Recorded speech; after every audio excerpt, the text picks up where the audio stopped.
મિત્રો વિડીયોમાં આગળ વધતા પહેલા વિડીયોને લાઈક જરૂર કરજો તેમજ કોમેન્ટમાં જય શ્રી લક્ષ્મી માતા જય માં તુલસી જરૂર લખજો ચેનલ સબસ્ક્રાઇબ જરૂર કરજો જેથી કરીને દરરોજ તમને આવા ધાર્મિક વિડીયો જોવા મળે તો મિત્રો ચાલો જાણીએ તુલસીને લગતી મહત્વની વાતો અને ભગવાને કહેલા તે મહામંત્ર વિશે। શ્રી કૃષ્ણ ભગવાન કહે છે કે શાસ્ત્રો અનુસાર તુલસીનો ઉપયોગ જન્મથી મૃત્યુ સુધી કરવામાં આવે છે। તુલસીને એક શુભ છોડ માનવામાં આવે છે।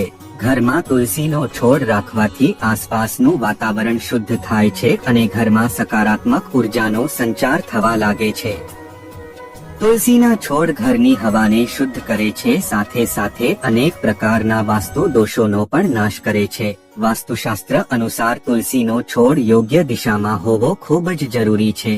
જો ઘરમાં તુલસીનો છોડ યોગ્ય દિશામાં ન લગાવવામાં આવે તો અનેક પ્રકારની સમસ્યાઓનો સામનો કરવો પડે છે અને તુલસીનો છોડ પણ ધીરે ધીરે સૂકવા લાગે છે, જેનાથી ઘરમાં અનેક પ્રકારની સમસ્યાઓ સર્જાય છે, કારણ કે ખોટી દિશામાં તુલસીનો છોડ ઘરમાં નકારાત્મકતા ફેલાવે છે, જેના કારણે ઘરમાં અનેક નુકસાન થાય છે। તુલસીનો છોડ હંમેશા પૂર્વ કે ઉત્તર દિશામાં લગાવવો જોઈએ। ઘરમાં તુલસીનો છોડ દક્ષિણ દિશામાં ન રાખવો, નહીંતર આ છોડમાંથી આવતી નકારાત્મક ઉર્જાથી તુલસીનો છોડ જલ્દી સુકાઈ જાય છે અને દક્ષિણ દિશામાં વાવવામાં આવેલો તુલસીનો છોડ એ પરિવારમાં ઉદાસી લાવે છે અને ઘરમાં નકારાત્મક વાતાવરણ જળવાઈ રહે છે। તો હવે વાત કરીએ મિત્રો તુલસીના છોડને જળ કઈ રીતે અર્પણ કરવો। આવી સ્થિતિમાં મહિલાઓએ તુલસીને પાણી ન આપવું જોઈએ। ઘણીવાર મહિલાઓ પોતાના વાળ ખુલ્લા રાખીને સ્નાન કર્યા બાદ તુલસીને પાણી ચઢાવે છે, પરંતુ શાસ્ત્રોમાં આને સંપૂર્ણપણે અયોગ્ય માનવામાં આવ્યું છે।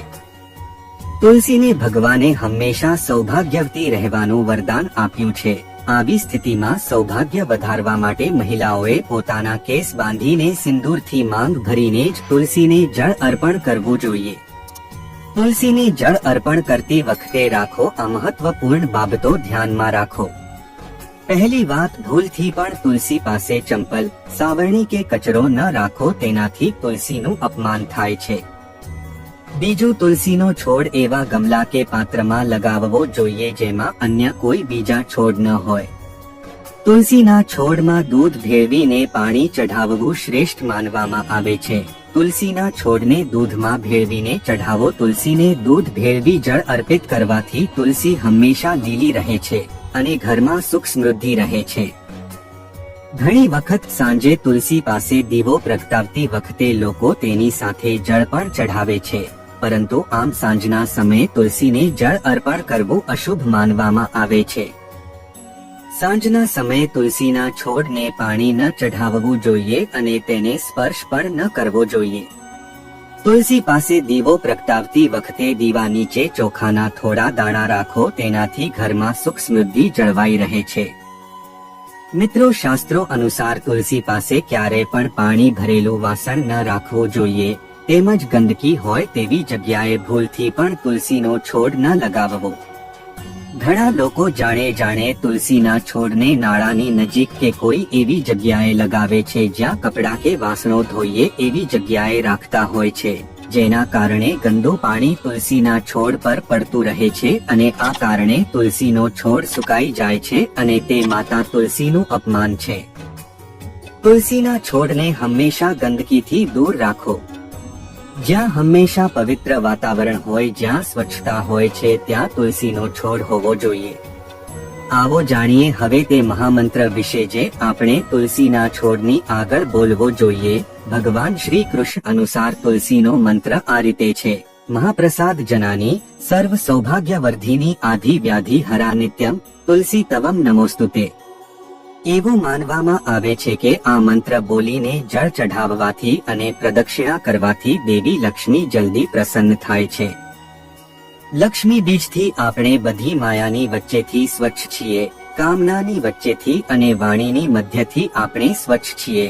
આ બીજનો ભૂતકાળમાં પાઠ કર્યા પછી આ મહામંત્રનો દરરોજ તુલસી સમક્ષ જાપ કરવો જોઈએ। આ દશાક્ષર મંત્રનો રોજ તુલસીની સામે જાપ કરવાથી દરેક પ્રકારના કામમાં સફળતા મળે છે। સ્ત્રીઓએ દરરોજ તુલસીને જળ અર્પણ કરતી વખતે આ મંત્રનો જાપ કરવો જોઈએ. માત્ર તેનો જાપ કરવાથી તેમના ઘરમાંથી તમામ નકારાત્મક ઉર્જાનો નાશ થાય છે, જીવનમાં સુખ સમૃદ્ધિ આવે છે. તો મિત્રો, આ રીતે તુલસી મૈયાની પૂજા કરવાથી આપણને દેવી લક્ષ્મીના આશીર્વાદ મળે છે.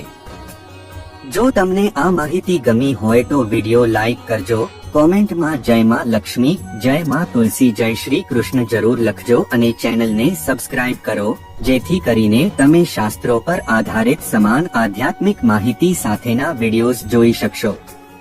તુલસીને ભગવાન વિષ્ણુની અર્ધાંગિની માનવામાં આવે છે, તેથી તુલસીની પૂજા કરવાથી વ્યક્તિને આશીર્વાદ મળે છે. ભગવાન વિષ્ણુના આશીર્વાદથી તુલસીની પૂજા કરવાથી ઘરમાં સુખ શાંતિ આવે છે, ઘરમાં શાંતિ અને સમૃદ્ધિ આવે છે અને રોગોથી પણ મુક્તિ મળે છે. તો મિત્રો, હવે આપણે જાણીએ તુલસીની પૂજાનું મહત્વ. તુલસીની પૂજા કરવાથી મન શાંત થાય છે. તુલસીની સામે બોલવા જેવો મહાન મંત્ર આ પ્રમાણે છે: ઓમ નમઃ ભગવતે વાસુદેવાય નમઃ. આ મંત્રનો અર્થ છે, હે ભગવાન વિષ્ણુ, હું તમને નમન કરું છું. આ મંત્રનો જાપ કરો, ભગવાન વિષ્ણુના આશીર્વાદ પ્રાપ્ત થાય છે. તુલસીની પૂજા કરવાની રીત કંઈક આવી છે. સૌથી પહેલા તુલસીના છોડને ધોઈને સાફ કરો, પછી તુલસીના છોડની સામે એક આસન ફેલાવો, પછી તુલસીના છોડ પાસે એક પાણીનો કળશ રાખો, એક દીવો, એક અગરબત્તી, એક ચંદનનું તિલક, એક ફૂલનો હાર અને તુલસીના કેટલાક પાન.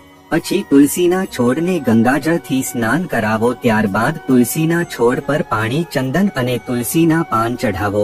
પછી તેની સામે દીવો અને ધૂપ કરો. તુલસીનો છોડની સામે દીવો પ્રગટાવો. પછી તુલસીની સામે ભગવાન વિષ્ણુની આરતી કરો અને અંતે તુલસીના છોડને વંદન કરો. તો મિત્રો, ચાલો તમને જણાવી દઈએ કે તુલસીની પૂજા કરતી વખતે આ બાબતોનું ખાસ ધ્યાન રાખવું જોઈએ. હંમેશા સવારે તુલસીની પૂજા કરો, તેમજ તુલસીના છોડની આસપાસ સ્વચ્છતા રાખો. તુલસીની પૂજા કરતી વખતે મન શાંત રાખો. તુલસીની પૂજા કર્યા પછી તુલસીના પાન ખાઓ. તેમજ સાંજે તુલસીની પૂજા કરવાનું ટાળો, કારણ કે તેનાથી માણસને ઘણા કષ્ટો સહન કરવા પડે છે. તુલસીની પૂજા કરવાથી માણસને ભગવાન વિષ્ણુના આશીર્વાદ મળે છે, તેમજ તુલસીની પૂજા કરવાથી માણસના જીવનમાં સુખ શાંતિ અને સમૃદ્ધિ આવે છે. તુલસીની પૂજાનું ઘણું મહત્વ છે. હિન્દુ ધર્મમાં તુલસી એક પવિત્ર છોડ છે. તુલસીને પવિત્ર છોડ માનવામાં આવે છે, તેમજ તુલસીની પૂજા કરવાથી દેવી લક્ષ્મી પ્રસન્ન થાય છે. ભગવાન વિષ્ણુની પત્ની અને તેને દેવી લક્ષ્મીનું સ્વરૂપ પણ માનવામાં આવે છે. તુલસીની પૂજા કરવાથી ઘરમાં સુખ શાંતિ અને સમૃદ્ધિ આવે છે. તુલસીની પૂજા કરવાથી વ્યક્તિના પાપોનો નાશ થાય છે અને તેને મોક્ષ પ્રાપ્ત કરવામાં મદદ મળે છે. તુલસીની પૂજાના ફાયદા નીચે મુજબ છે: સુખ, ઘરમાં શાંતિ અને સમૃદ્ધિ આવે છે. વ્યક્તિના પાપોનો નાશ થાય છે. વ્યક્તિને મોક્ષ મળે છે. વ્યક્તિને રોગોથી મુક્તિ મળે છે. વ્યક્તિને માનસિક શાંતિ મળે છે. વ્યક્તિને જીવનમાં સફળતા પ્રાપ્ત થાય છે.